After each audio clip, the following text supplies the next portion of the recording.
Hey everyone, so this is just going to be a little video on one of my PC setups, which I haven't covered on the channel before, but that I'd really like to document as I make upgrades to.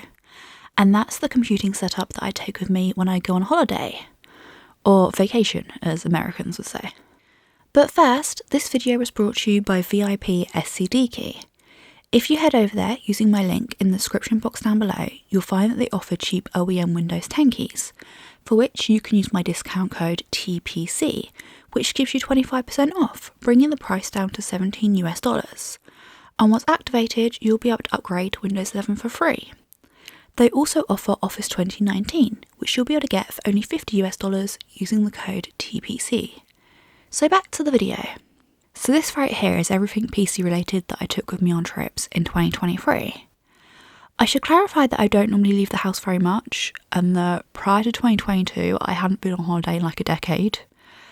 But in an effort to get out more, I've started going on holiday with the family, just these short little trips that are only a couple of hours away by car. But you know, it's good to get out, touch grass, as they say.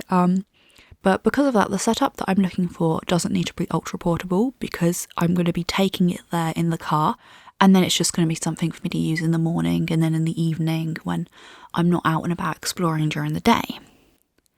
However, this setup, it does have plenty of room for improvement, as I'm sure you've noticed. The core of the setup is my Valve Steam Deck, and this is a 256GB LCD version, which I've owned since the launch of the Steam Deck. So sometimes I take it with SteamOS, other times I take it with Windows. I don't really mind either operating system, even though I know that's an unpopular opinion. If I'm using it in handheld mode and with compatible games, then I prefer SteamOS. But if I'm docking it and using it like a portable desktop, then I prefer Windows. That's not to say that it's not good with Windows and handheld mode, and that it's not good docked with SteamOS. That's just, you know, they can still do both. That's just my personal opinion.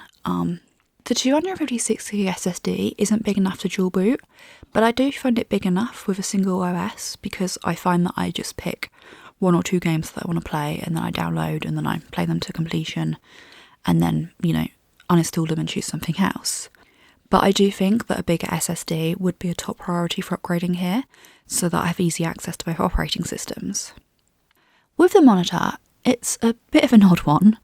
I've been taking a really old 23-inch 1080p 60Hz desktop display, and I've just been bundling this in with my clothes, and thankfully so far it's made the trips there and back. I don't really have much use for this monitor at home anymore, so I've been okay with taking the risk that it will get damaged in transport. But let's be honest here, it's got to be the first part of this setup to be upgraded.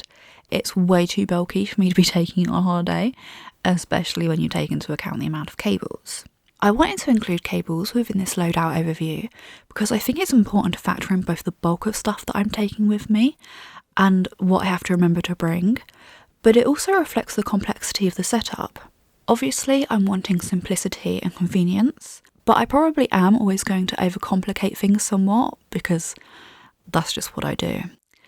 On one holiday, I unpacked everything and set everything up, which took some time.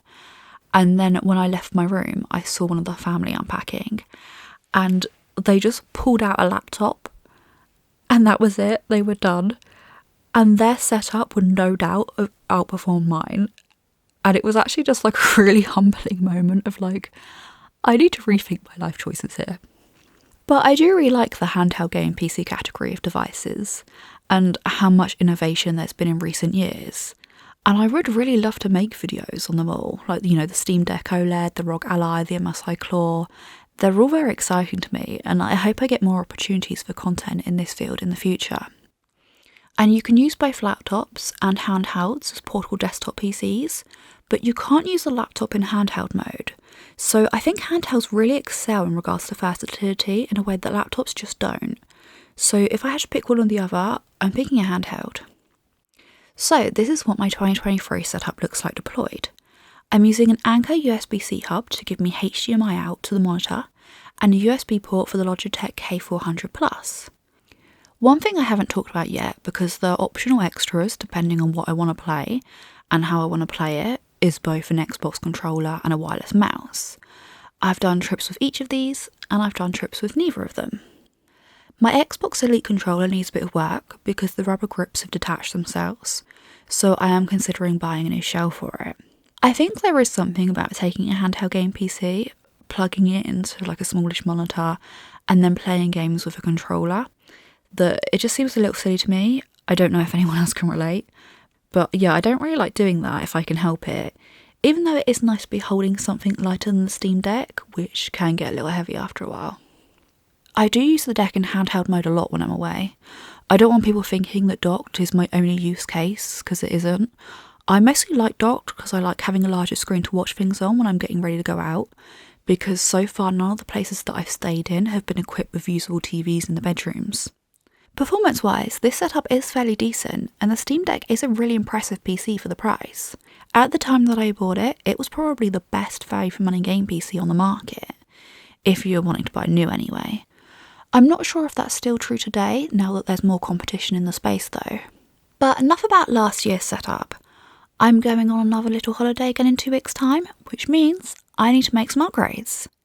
So this is my new portable monitor. It's an Intehill U13NA, and it's a 13-inch 3840 by 2600 60Hz display.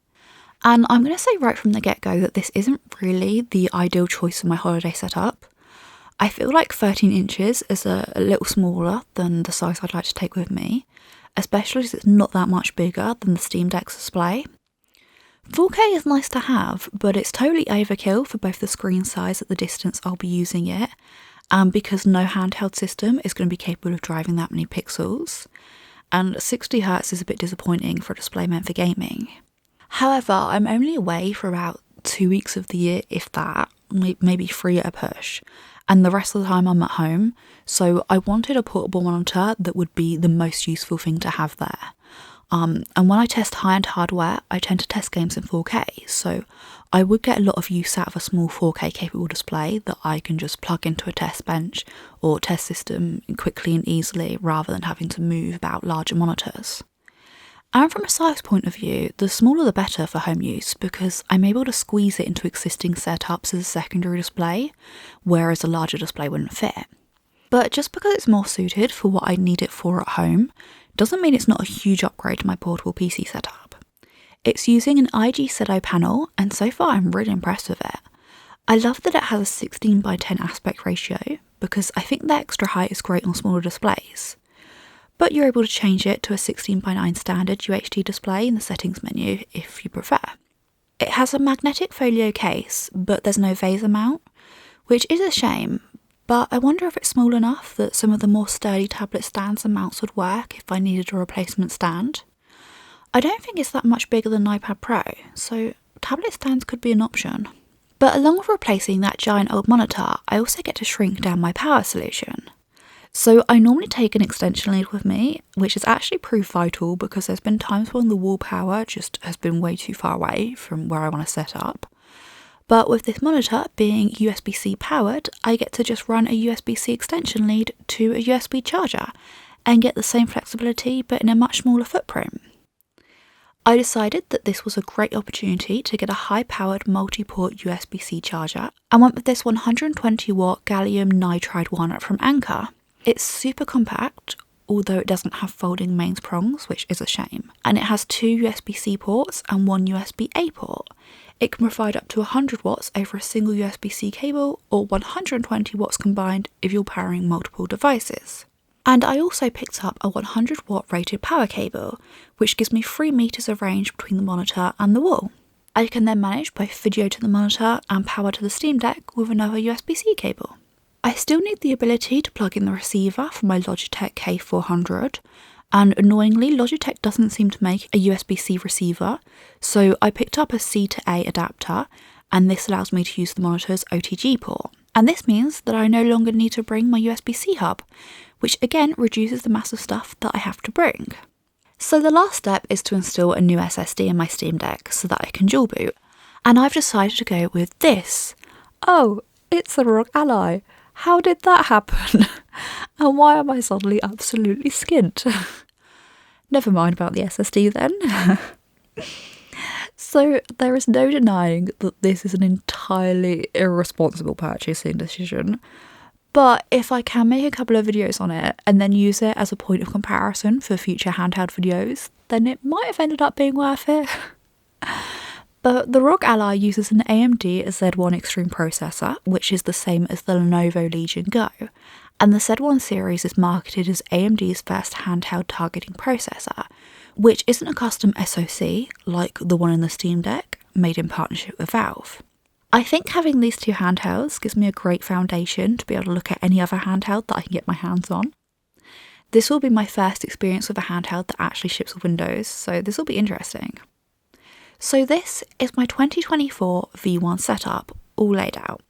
And as you can see, it's quite a lot smaller than my 2023 setup, especially with that ridiculous desktop monitor replaced and upgraded.